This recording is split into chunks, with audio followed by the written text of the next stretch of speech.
Upi ni kushauri kuhusiana na maisha.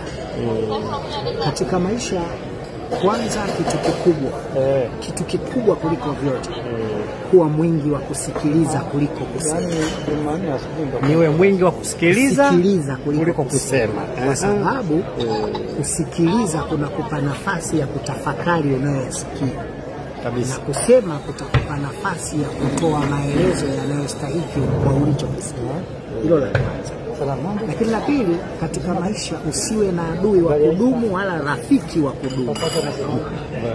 Maneno mazuri sana. Kuwa unatakiwa uwe na maslahi binafsi ya kudumu. Kwa sababu kusapoti uovu ni madhara zaidi, na kuna madhara makubwa zaidi kuliko kunyamaza.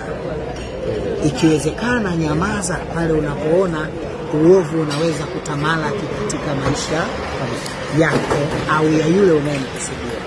Ndio maana tunashauri wakati mwingine mtu anyamaze pale anapoona hana haja ya kusema. Hilo ni jambo muhimu pia katika maisha. Lakini anaweza kuwa mtu ni adui yako sana, usimalize maneno.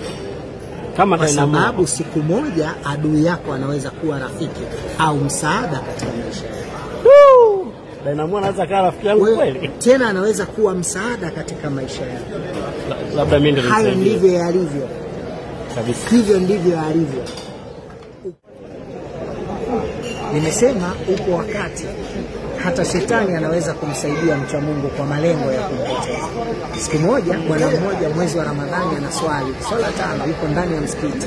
Miezi yote aswaliji, lakini ilipofika Ramadhani akawa anaswali.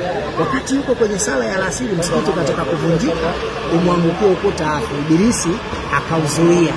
Alipomaliza kuswali akamwambia, mbona umezuia msikiti alafu hujaswali? Akamwambia, mimi si Muislamu, tena mimi ni shetani. Kwa nini umezuia msikiti? Akasema, sababu ya kuzuia nilikuwa naamini ukifia hapa utaenda peponi. Kwa hiyo nimeamua niuzuie, Ramadhani ipite, urudi moja baada ya Ramadhani niendelee kukupoteza. Kwa hiyo adui anaweza kukufanyia jambo kwa maslahi yake, lakini akakuokoa kwenye tukio la wakati. Kuwa makini sana na maneno. Ndio maana nikasema kuwa msikilizaji zaidi kuliko kuwa msemaji.